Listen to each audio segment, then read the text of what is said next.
Hi, I'm Dino Cazares from Fear Factory, and you're watching me on Heavymetal.dk.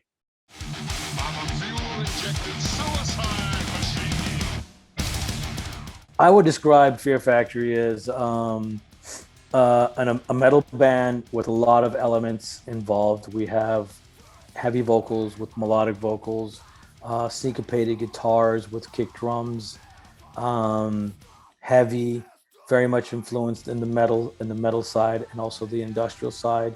We have a lot of keyboards in our music, Yeah. um, a lot of electronic sounds and keyboards. Mainly associated with industrial music and electronic music. Uh, some songs have beautiful melodic vocals all the way through, and some songs are much more intense than that. Um, if you were a listener out there, I would say start with demanufacture and work your way up.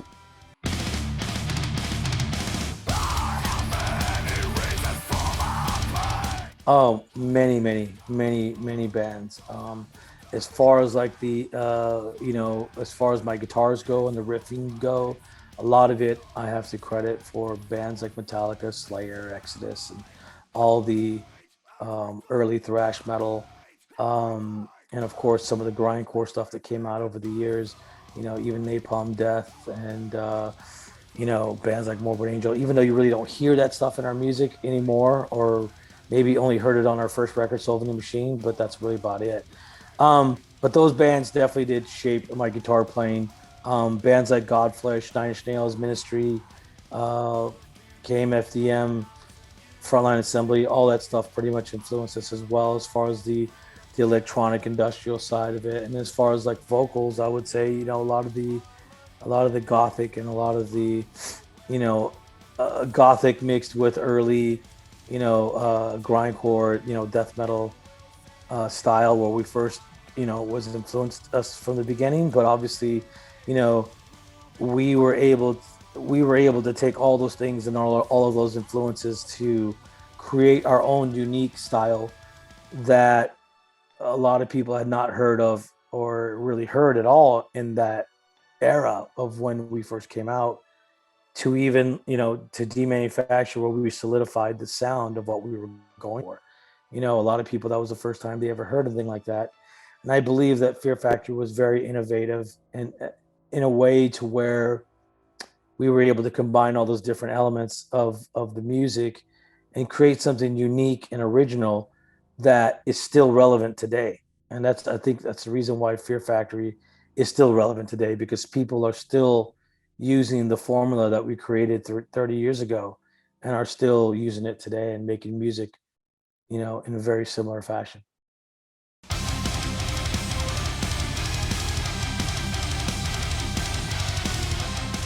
New listeners and just listeners in general, what they can expect from this record is everything that I pretty much described. It's a very heavy contrast between, heavy vocals and melodic vocals. Same thing with the music. The music is very intense during the verses.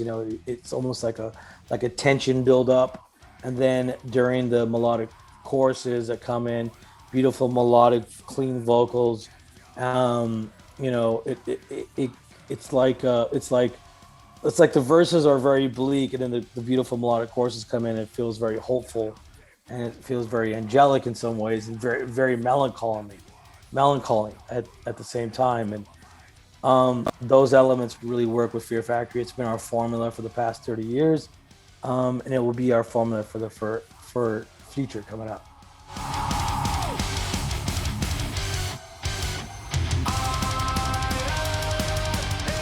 Well, the story, is an ongoing story between human and AI, you know, man and artificial intelligence. It's just where that relationship takes us. And sometimes the relationship is not pretty.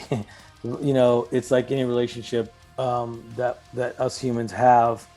Um, just, sometimes we get along, sometimes we don't, sometimes we are one, and sometimes we are not.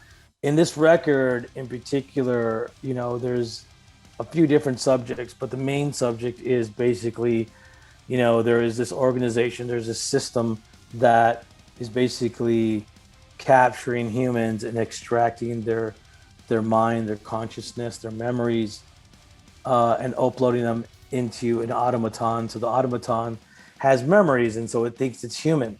Um, but through the course of the album, you know, it deals with the subjects of where man is trying to, where one human meets this automaton, is trying to tell the automaton that it's not human, but it really thinks it is. It's become more sentient, and it's um, also through the course of the record, we kind of go a little bit off subject as well. Whereas a song like Fuel Injected Suicide Machine deals with a character based off a movie called Mad Max that came out in 1979. It was a character named the Knight Rider, and in the song gives the perspective of what the Knight Rider is going through. Um, if you're not familiar with the movie, the character of the Knight Rider is a guy who's in one of his killer hot rod cars, and he's pretty much just running over everything and killing everything in its sight. And Mad Max is the main character in the movie, and he pretty much is after him. And once the driver realizes that Mad Max is after him, he realizes he meets his fate, and that's Mad Max. So, it deals with different subjects like that. At the end of the record, there's a song called "End of Line," and it seems like that is the end of the record. But at the very end of the record, where it has the outro, it deals with a speech called "Fear's the Mind Killer," and that came from the movie Dune. Now, what that speech is, it says, "When the fear is gone, only I remain." So, in other words, it means you can't fear what's to come. You can't fear the future. And that's kind of a metaphor for me, saying that, because a lot of the sacrifices that we went through to make this record, that I can't fear what's to come, and I'm not going to fear what's to come, because I'm going to continue and move forward with the Fear Factory.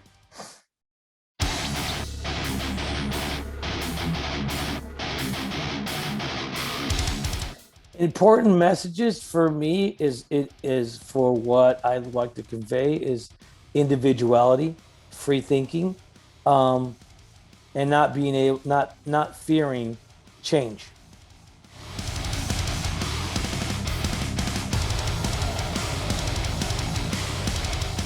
Well, I believe that each track is a combination of both. I mean, you could definitely connect them all because they all pretty much fit. They all have similar themes going through it, but there are songs like "Fuel Injected Suicide Machine" that strays away from the story and goes into something different, which is really cool.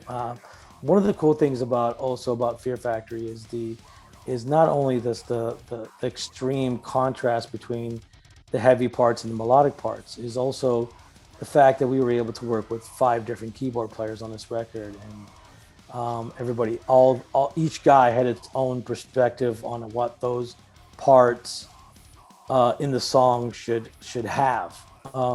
For instance, like there's a lot of melodic parts, and so adding those melodic keyboards definitely can exaggerate or heighten those parts of the song. A song like "Recode" has a lot of symphonic keyboards all over the song, and it really elevates the song and takes it to a new level. So, in that way, you know, it all connects because everybody kind of had this futuristic idea of how they should, or what types of sounds they should put.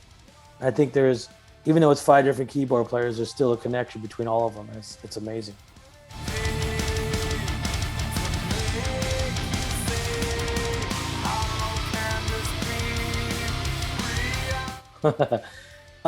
When it first started, well, you know, uh, it was an interesting situation. I used to work at a record store when I was a teenager, and I met the drummer, Raymond Herrera. He came in, and I told him I was looking for a band, and he knew of a band that was looking for a guitar player, so I joined that band. But one day, the drummer didn't show up, and Raymond actually came to one of our rehearsals, and he happened to be there at the right time, and Raymond was playing drums. And I was like, wow, that's the guy that I need to play with, that guy. So I ended up hooking up with Raymond. I ended up saying, we need to start a band. And he was like, okay, well, we're going to need members. And I said, well, I know another singer. So I introduced Burton to Raymond. And that's pretty much was the birth of Fear Factory. And then it was just the idea of the idea that I wanted to do more along the lines of industrial metal. There was bands that before us that were doing similar things that we were influenced by, like Ministry and Godflesh and stuff like that. But we wanted to do our own blend and make it unique and make it sound killer. So, being a part of that creative process was a major joy for me because seeing my visions that I had develop and be creative. And even especially when we met Reese Fulber, who is from Frontline Assembly, who is the keyboard player, he was like our secret member that was there to help us develop these styles and to blend more electronic elements into the music. Um, was a joy. I mean, I loved it. I was really happy to be able to like I said, to see my vision come to life. Um, and it just progressed and progressed from there. Of course, you know, I went through a lot of hardships as well. As much happiness and joy that I had with that, I also went through a lot of hardships being in Fear Factory. I was out of the band in 2002. The band broke up, and then they restarted the band without me in 2002. So there was like 7 years where I wasn't in the band, but it was okay because it was very liberating and it freed up my time to go do other projects. So I ended up coming back in the band in late 2009 and then putting out a record, Mechanized, in 2010, and bringing Fear Factory back to its original form, aggressive, industrial, with beautiful melodic choruses and things like that. So, all that process, you know, it's just the ups and downs in the music industry and life in general. Nothing is perfect. And, you know, going through what I went through, especially, doing this record was pretty intense. Some people probably wouldn't handle it. Some people would probably give up. Some people would probably quit, but I didn't give up. I still had hope. I still had the fight in me to be able to succeed and be able to get this record out for everybody to hear.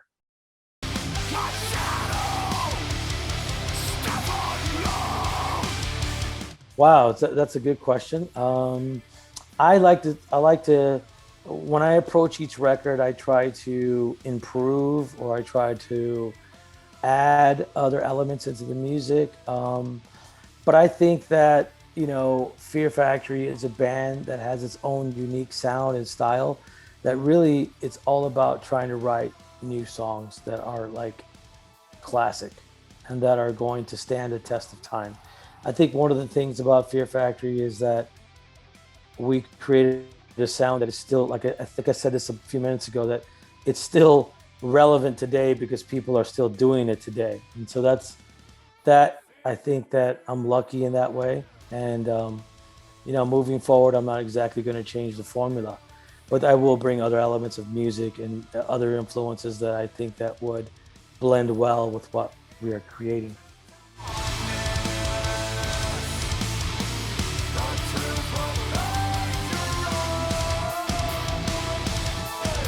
Well, it's been 100% amazing for me. It has.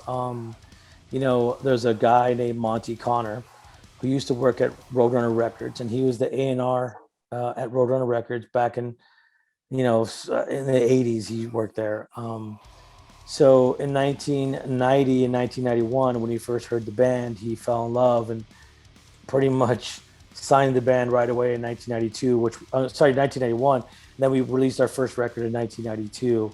Um, Fast forward to the 2000s, he ended up leaving Roadrunner Records and moving to Nuclear Blast. And so, because he went there, we were able to, we were free from our record contract. So he signed us at Nuclear Blast, and it's been a great partnership. He's been part of the development of Fear Factory because he saw the vision in the band. He saw something in us that he felt was unique and that he needed to to get on his labels, Roadrunner and Nuclear Blast now. And it's been great. I mean, I get to talk to you because of Nuclear Blast. um, yeah, I've been talking to a lot of press people for the last month and a half, actually longer, 2 3 months. And it's been great. It's been a roller coaster. It's very liberating, and I'm very excited that this record is finally going to come out on June 19th, which I'm sorry, June 18th, which is next week, next Friday.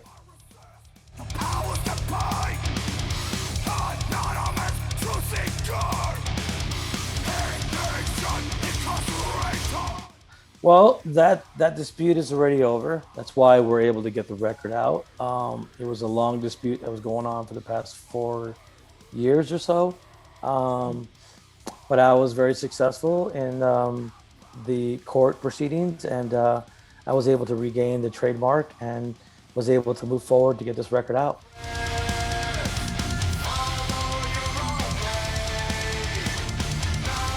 Yeah, well, starting with our singer, we've been working together for the past 30 years. Um, we definitely have developed a concept for what Fear Factory is and what it's about. Um, Musically, I was able to create a unique style, and same thing with his vocals. He was able to create a unique style with his vocals, and I think the combination of the two worked really well together. Um, our drummer Mike Keller, and even going way back to our original drummer Raymond Herrera, they were able to, they were able to develop the style with us as well to create something new and unique and inspire other musicians. Um, on this particular record, and the past 10 years, our drummer Mike Keller has been working with us, and he added a very unique nuance and dynamics to the record when he put his live drums. He's got a very unique style of how he likes to do his rolls and his transitions. I think that definitely added to this new record, Aggression Continuum. Our bass player at the moment is Tony Campos.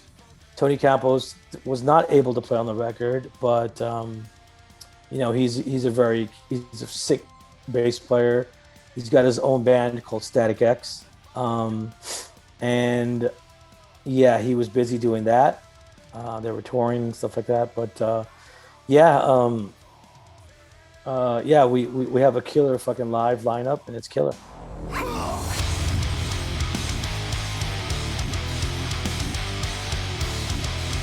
Yeah, I want to say thank you very much for everybody who contributed to the GoFundMe campaign to help me get this record completed and get it out to you guys.